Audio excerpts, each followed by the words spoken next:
Il aurait aujourd'hui 44 ans. Il en avait 4 lorsque son corps a été retrouvé, pieds et poings liés dans la Vologne, une rivière du massif des Vosges. Dès le lendemain, le visage de ce petit ange souriant qui est le petit Grégory est diffusé partout. Cette image d'un enfant retrouvé ligoté dans la Vologne avec l'hypothèse d'un règlement de compte familial, ça émeut énormément de gens. 40 ans ont passé, mais l'affaire du petit Grégory n'est jamais tombée dans l'oubli.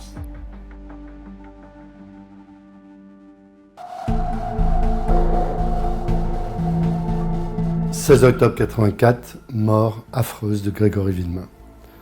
Depuis cette date, on nous annonce une semaine décisive et malheureusement, 40 ans après beaucoup de drames supplémentaires, on ne connaît toujours pas la vérité. Le meurtre de Grégory Villemain continue de fasciner, d'abord parce que c'est l'une des plus grandes affaires françaises non résolues. Saura-t-on un jour qui a tué le petit garçon ? La justice continue d'enquêter en misant sur les progrès de la science. Elle a ordonné en mars de nouvelles expertises ADN, notamment sur ces cordelettes qui entouraient le corps de l'enfant.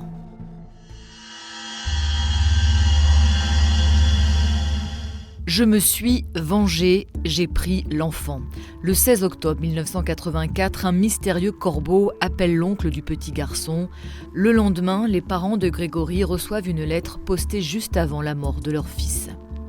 Plusieurs années déjà avant la tragédie, Christine et Jean-Marie Villemain avaient commencé à recevoir des centaines d'appels malveillants et lettres menaçantes, tous anonymes. Et les corbeaux ont continué à sévir après la tragédie, relançant régulièrement l'affaire et alimentant la fascination pour ce fait divers.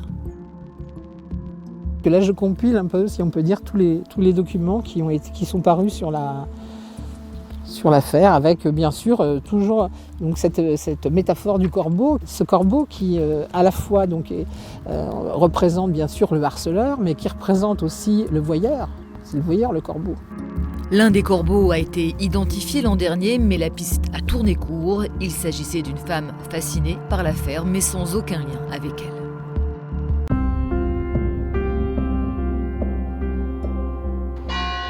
La mort du petit Grégory fait éclater au grand jour les rivalités qui minent la famille Villemain.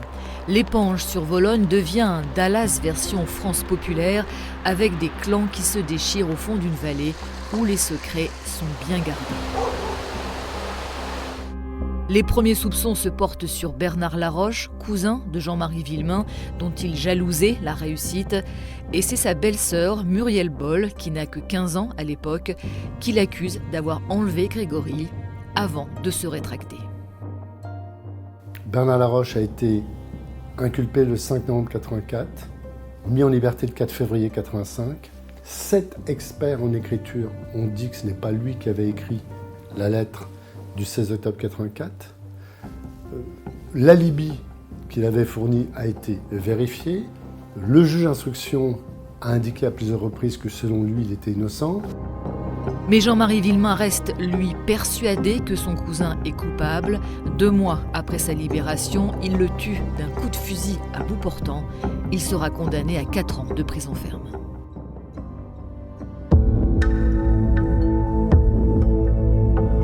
Il y a beaucoup de médias qui relayaient sans beaucoup de scrupules et quelquefois de manière intentionnelle des rumeurs, des on-dit, etc.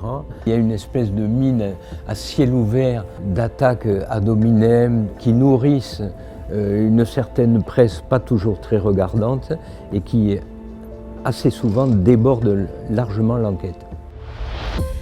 Le meurtre du petit Grégory a donné lieu à un embrasement médiatique sans précédent. Non seulement les journalistes ont largement contribué à la mise en scène de cette affaire, où tout ou presque se passe devant les caméras, mais certains ont franchi la ligne rouge en prenant la place des enquêteurs. À partir de 1985, une partie de la presse alimente la thèse de la culpabilité de Christine Villemain, qui sera finalement mise hors de cause en 1993. Le mythe de la mère infanticide nourrit la fascination pour l'affaire. L'écrivaine Marguerite Duras bafoue la présomption d'innocence avec un texte publié l'été 1985 dans Libération.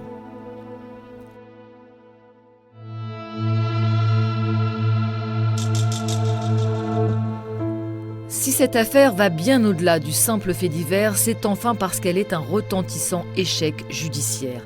L'État a été condamné à verser 35 000 € à chacun des parents de Grégory pour dysfonctionnement de la justice.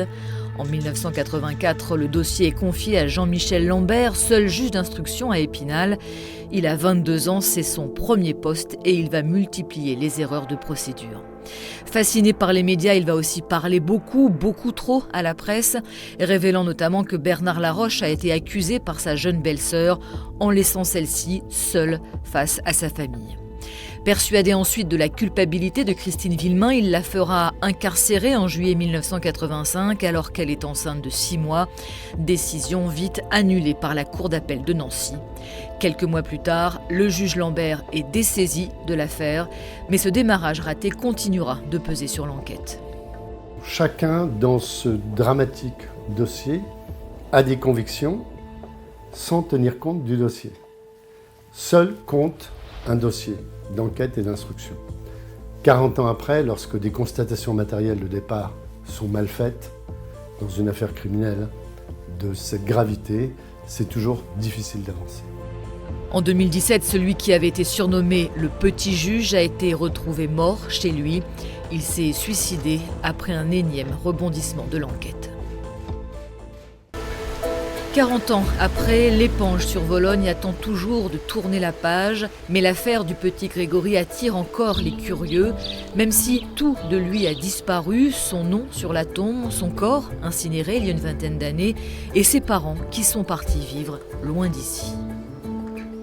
Il y avait beaucoup d'ingrédients explosifs dans ce couple.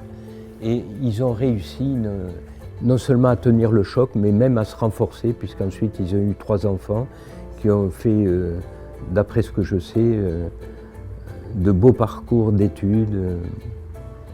Et donc leur famille a continué, leur couple a continué.